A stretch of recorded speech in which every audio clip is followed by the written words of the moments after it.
Have you ever seen a juggler juggle 25 milk bottles? How did he ever get to do that? The answer is he started with 1 bottle, then 2, then 3, and just kept doing it, and pretty soon he was at 25. And that's the way we did it. So basically, we started out with cash and ended up buying a bunch of businesses, including insurance companies. Insurance is in itself a profitable business, but it has the additional advantage of creating something that's called float. And float is the money that hangs around Berkshire while a claim is waiting to be paid. And Warren turned out to have an extraordinary ability to use the money thrown off by the float to buy companies that fed the growth of Berkshire. In 1983, Mrs. B cashed in on her business by selling control for $55 million to a company owned by investor Warren Buffett.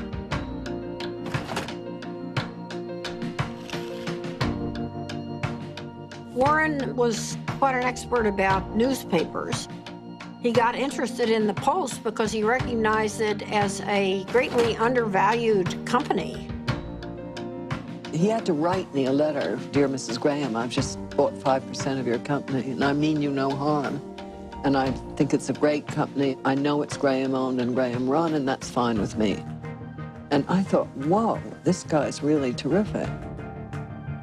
He used to come to board meetings with about 20 annual reports, and he would take me through these annual reports. I mean, it was like going to business school with Warren Buffett. Kay Graham did introduce Warren to the world of Washington, entirely different group than he had ever dealt with before. It was clear that working with Kay gave him a different kind of confidence, and he was the star. Everyone wants to hear what Warren Buffett has to say. The Oracle of Omaha, building his image and having some fun.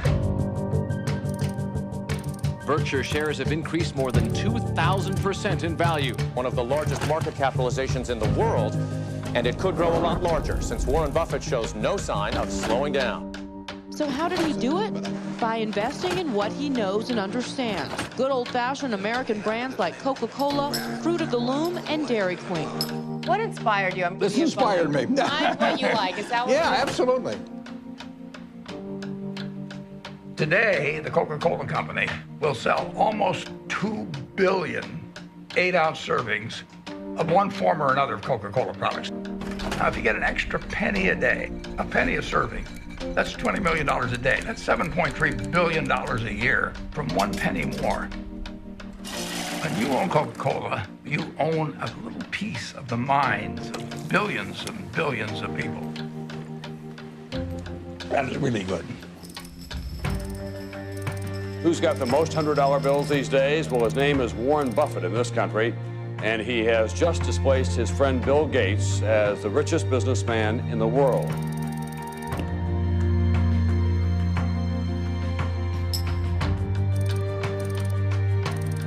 And the purpose of Wednesday's meeting was to discuss Buffett's company, Berkshire Hathaway's plan to purchase railroad giant Burlington Northern. Valued at $26 billion, this would be Buffett's largest acquisition ever. He's created Berkshire from virtually nothing into hundreds of billions of dollars of market cap. Nobody else has a record like that.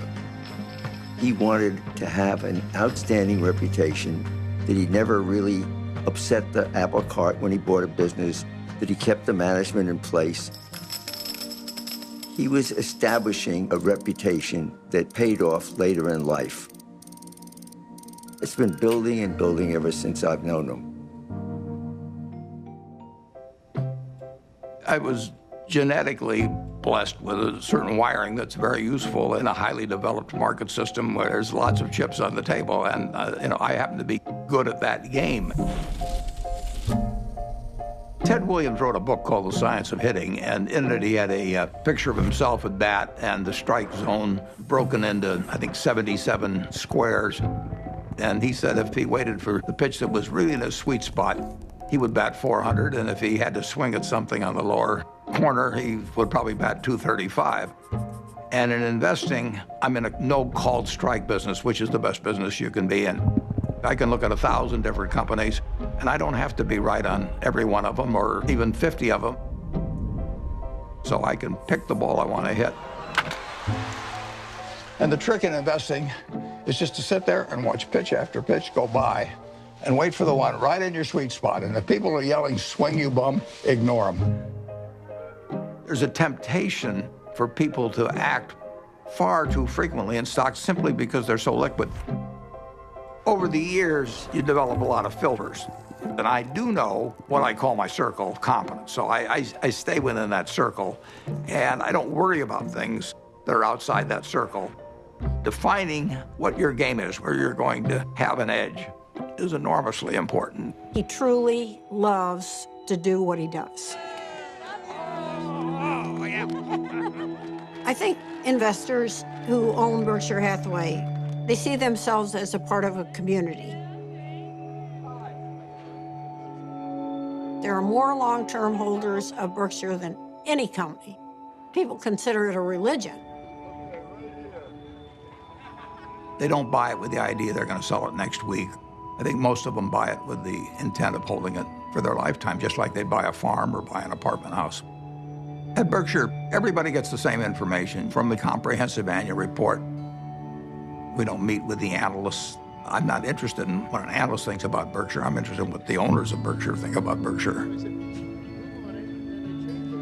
He came out of a private partnership where people he knew were trusting him. And he had his relatives in the partnership, and they were not rich. And as it got bigger, started treating everybody else the way he treated his relatives. In terms of our feeling toward the people who are shareholders, we regard them as our partners. They're not some faceless group of people. And that's why at the annual meeting, I love seeing 40,000 of them. It gives real meaning to what we're doing every day.